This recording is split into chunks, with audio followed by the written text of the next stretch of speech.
nome do Pai, do Filho e do Espírito Santo. Amém. Louvado seja o nosso Senhor Jesus Cristo, sua Mãe Santíssima Virgem Maria, para sempre seja louvado. Hoje é o 20º dia da Quaresma e hoje a gente vai ler o capítulo 20 do Êxodo, né? Lembrando que a gente lê um capítulo para cada dia da Quaresma. Então, nessa Quaresma, a gente está conhecendo o livro do Êxodo, né? E hoje, no capítulo 20, vai dizer dos 10 mandamentos. Deus vai mostrar a sua lei para mostrar que o povo de Deus é diferente. O povo escolhido por Ele segue uma conduta de vida voltada em Deus.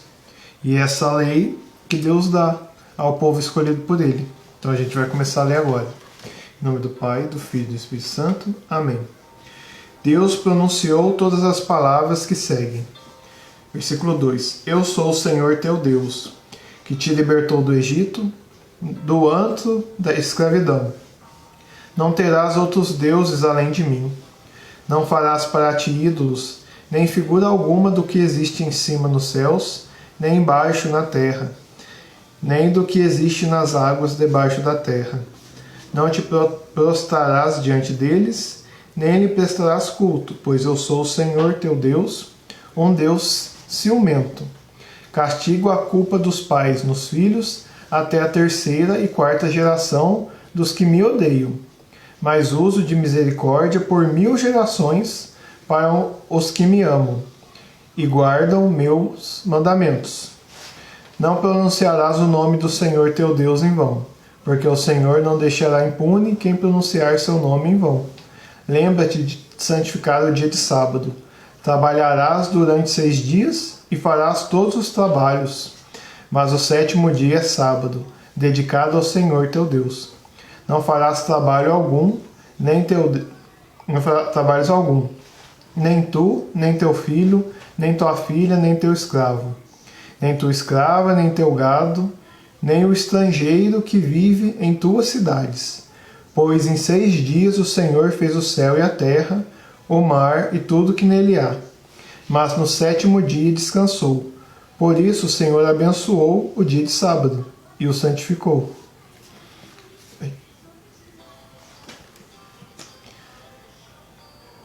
Honra teu pai e tua mãe, para que vivas longos anos na terra, que o Senhor teu Deus te dá. Então, estou falando, mas espero que esteja escutando, né?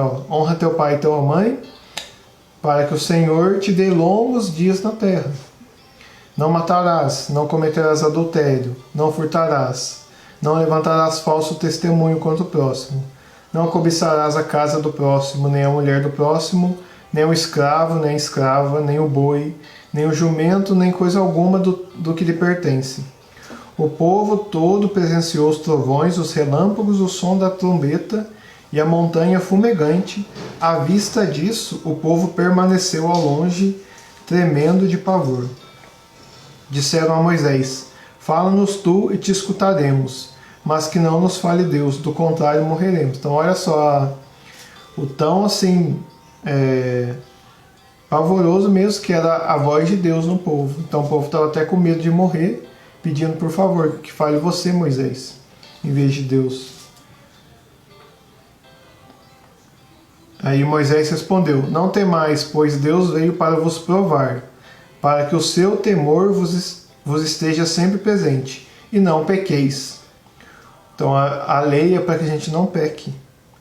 O povo manteve-se à distância, enquanto Moisés aproximou-se da nuvem onde Deus estava. Lei sob o altar. O Senhor disse a Moisés: fala assim aos israelitas: vós mesmos vistes que eu vos falei de lá do céu. Não me coloqueis entre os deuses de ouro ou de prata, deuses que não deveis fabricar para vós. Deverás fazer para mim um altar de terra, sobre o qual me oferecerás holocaustos, os sacrifícios pacíficos, as ovelhas e os bois. Em qualquer lugar em que fizer recordar o meu nome, virei a ti e te abençoarei. Se me construíres um altar de pedra, não faças de pedra lavrada, porque ao manejar o cinzel contra a pedra, tu profanarias. Não subirás ao meu altar por meio de degraus, para que não descubra a sua nudez, né? que se for de pedra, quem está de baixo vai conseguir ver. Então Deus, olha só como é que Deus vê os detalhes. Ele fala como é que tem que fazer o altar, como é que tem que fazer as coisas. Ele falou da lei. E aqui, nos 10 mandamentos, a gente começa a ver que Deus tem promessas. Por exemplo, quem honrar o seu pai e sua mãe, terá longos anos na terra que o Senhor teu Deus te dá. Então essa é uma bênção que... Como é que eu vou falar? É uma bênção que Deus dá a quem honra seu pai e sua mãe. Então, se você honrar o seu pai e sua mãe, você terá longos anos de terra. Então, os seus dias são aumentados. Também aqui Deus fala aqui de outra coisa, ó, que Ele é um Deus, fala assim, não farás para ti imagem de ídolos, nem figura alguma do que existe em cima no céu, nem embaixo da terra, nem existe embaixo das águas, nem debaixo da terra. E nem prestarás culto, pois eu sou o Senhor teu Deus, um Deus ciumento. Então o que Deus está falando? Não farás imagens de ídolos, porque Ele é o Deus ciumento. Essa cruz, essa imagem aqui, a imagem de Nossa Senhora, essa imagem é do Deus verdadeiro. Aqui não é outro Deus, não é Baal, não é bezerro de ouro. Essa imagem é do Deus verdadeiro, Jesus Cristo, o Filho de Deus. Então essas imagens que a gente tem hoje não é desses ídolos que fala na Bíblia. Na Bíblia fala, não farás imagem de ídolos, né? Porque Ele é um Deus ciumento. Por que Ele é um Deus ciumento? Que não quer o seu povo direcionado para uma outra coisa que fala assim, que é um ídolo, né? Eu ia falar para outros deuses assim, mas não existe outros deuses, né? Mas quando a gente vira para outra coisa para adorar, a gente fere o Deus verdadeiro, certo? É um exemplo simples. Você tem o seu pai e sua mãe. Aí você é filho, né, do seu pai e de sua mãe, só que você começa a chamar outra pessoa que não é pai e mãe dela no lugar do seu pai e mãe verdadeiro. Então, mesmo eles não sendo seu pai e mãe verdadeiro, você acaba que você fere o coração do seu pai e da sua mãe, né? Porque ele vê o filho dele chamando outra pessoa que nem é pai e mãe dela, chamando de pai e mãe, entendeu? Mas no caso de Deus a ofensa é essa, e Deus é um Deus bom.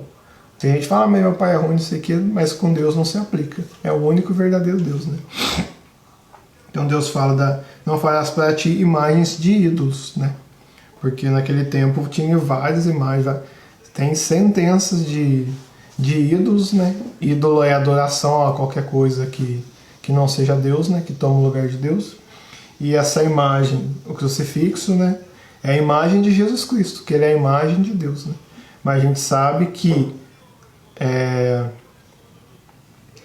essas imagens de hoje não são essas que ele fala, né, de ídolos, né?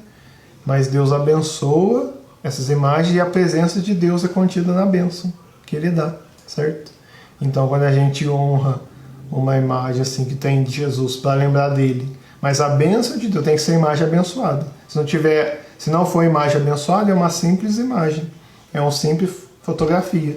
Mas quando o sacerdote abençoa, aquele objeto se tornou sagrado.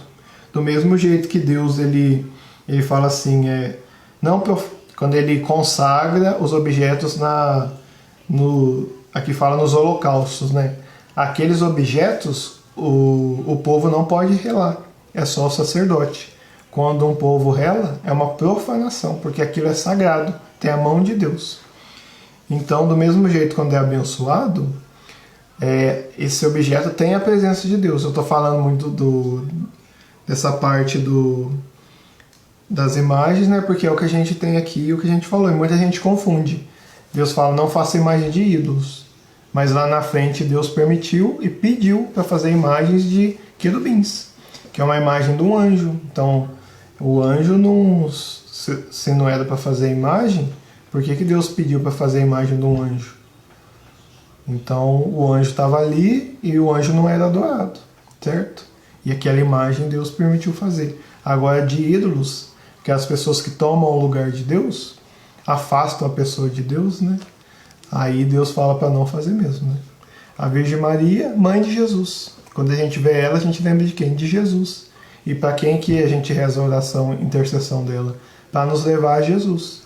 O crucifixo de Jesus é a própria imagem de Deus. Então, não afasta de Deus, entendeu? Então tem essa diferença. Na Igreja Católica chama-se ícone, é uma imagem que te leva em união a Deus, né? E tem os ídolos, que é idolatria. Latria significa adoração e ídolo, né? Adoração de ídolo, aquele que você põe no lugar de Deus. Então o ícone é permitido na igreja. O ídolo é afastado, é aquilo que toma o lugar de Deus. Então o ícone é como uma seta que nos aponta a Deus, certo?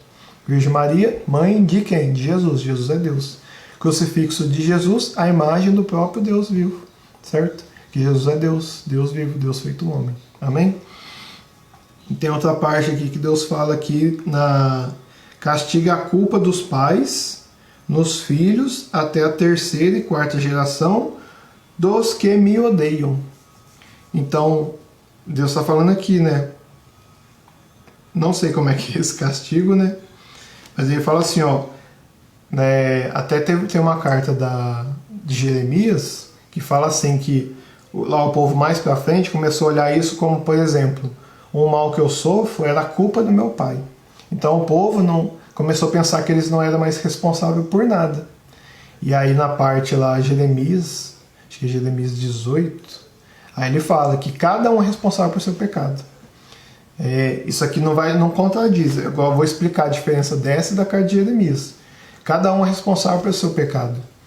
Que lá Jeremias explica. Por exemplo, se seu pai foi o pior dos pecadores, mas você é filho desse pior pecador, e você vive uma vida santa, uma vida justa, lá escreve que esse justo não morrerá por causa dos males do pai, mas ele viverá por causa da justiça. Certo? E pelo contrário também, o seu pai foi justo, homem de Deus, sua mãe também. E você é um pecador, né, depravado, insano, você morrerá por causa dos seus pecados. A graça que seu pai teve de servir a Deus não te salvará, porque você é responsável pelos seus pecados. Então o que Deus está falando aqui? Que ele castiga a culpa dos pais nos filhos até a terceira geração dos que os odeiam. Então se tem uma geração que ela odeia a Deus, ela vai ficar sempre se perpetuando entre a terceira e a quarta geração, né? Quarta geração, neto, bisneto, tataraneto, etc. Mas tem uma coisa, mas Deus usa de misericórdia por 1000 gerações com os que o amam e guardam os mandamentos. Então aqui de certo modo está falando assim, quando você é uma pessoa longe de Deus, você prejudica os seus filhos até a quarta geração, certo? O mal. Mas isso não quer dizer que eles não encontrarão a Deus por causa de ti. Cada um é responsável por si. Só que os seus males prejudicam a sua geração, certo? Que está falando aqui. Mas tem uma coisa, se você for um homem santo, e na Bíblia mostra isso, você pode abençoar a sua família por 1000 gerações. E assim aconteceu. Você vai ver Abraão, Moisés, Isaac, Davi. Nós temos um estudo bíblico maravilhoso que começa a mostrar as 1000 gerações. Lá, quando Davi disse sim, as 1000 gerações próximas dele foram abençoadas. Salomão e etc. Então, os santos, José, eles abençoam 1000 gerações para frente. Mas isso não quer dizer que nessa geração vai ter gente perdida. Não vai ter gente perdida. É só ver Jacó, Isaac teve Jacó e Esaú. Jacó foi santo. Esaú, mesmo com a bênção, escolheu o mundo. Então ele era filho de um patriarca, mas ele escolheu a desgraça. E toda a família dele aconteceu isso. Na geração de Caim também. Você vê, a geração de Caim é tudo perdida. A geração de Sete foi tudo abençoada. Por quê? Os pais foram abençoando os filhos. E os filhos quiseram continuar. Então, essa coisa de bênção não é determinismo. Ah, meu pai era mau, eu vou ser mau. Então, não é cada um é responsável por si, mas os pais têm uma parcela de culpa no castigo e na bênção dos filhos, certo? Então deu para entender a diferença? Determinismo e bênção da santidade ou como é que chama? Da desgraça, né, dos pais. Né? Isso aqui dá para entender muito, sabe? Por exemplo, meu avô foi um bandido, sabe? Aí eles vão na minha casa e falam assim, vou prender você porque o seu avô era bandido. Então, as pessoas às vezes usam assim, né? Por exemplo, meu pai foi bandido, então vou vir te prender porque você é bandido. Não é que você vai me prender. Mas o que acontece? Quando o meu avô é bandido, o que eu recebo? Um atestado de antecedente criminal, certo? Isso não quer dizer que eu vou ser bandido, mas na minha família tem antecedentes criminais. E sempre quando me olhar, eles vão ver, olha, isso aqui tem antecedente criminal. E quando você, né, a pessoa que é, né, da polícia sabe que normalmente quando a pessoa tem a família, né, de criminosos assim, tem uma grande chance da outra pessoa ser. Mas isso não quer dizer que ela vai ser, entendeu? Então é mais ou menos isso. E eu não sou culpado pelo crime do meu avô, mas o crime do meu avô, de um certo modo, me prejudica, porque eu tenho antecedente criminal. Então é mais ou menos essa a diferença, sabe? O crime do meu avô, eu não posso ser preso por ele, mas o que ele fez me prejudica, que por causa dos crimes dele, eu tenho uma ficha suja por causa de antecedente criminal. É mais ou menos que falou isso hoje. E vamos rezar aqui hoje, pedindo a Deus a graça, né? E a misericórdia de viver os mandamentos dele. A gente só vive o que a gente sabe. Por exemplo, fala assim, segue a lei número 23. Você não sabe qual que é a lei 23, como que você vai seguir? Então pedir a graça de nós conhecermos as leis de Deus para podermos viver. Porque se a gente só vive, a gente só faz o que a gente conhece, né? A gente só vive o que a gente sabe como fazer. Então, como é que a gente faz isso? Pelo conhecimento, né? Pelo estudo e pelo amor. Então pedimos, Senhor, a graça hoje de abrir o nosso coração à verdade e de expulsar de nossa vida todos os males e conhecimentos errados que nós fomos adquirindo, né? Coisas que nos falaram que não eram de ti, coisas que nos ensinaram que era um modo certo de viver e que é totalmente contrário ao que o Senhor Deus nos criou. Então nós agradecemos, pedindo perdão pelas nossas falhas e pedimos a graça do Senhor pelo Teu Santo Espírito nos ajudar a entender qual é a Sua vontade. Pai nosso que estais no céu, santificado seja o vosso nome. Venha a nós o vosso reino, seja feita a vossa vontade, assim na terra como no céu. O pão nosso de cada dia nos dai hoje, Senhor. Perdoai as nossas ofensas, assim do jeito como nós perdoamos aqueles que nos ofenderam. E não nos deixeis cair em tentações, mas livrai-nos do mal. Amém. Em nome do Pai, do Filho e do Espírito Santo. Amém.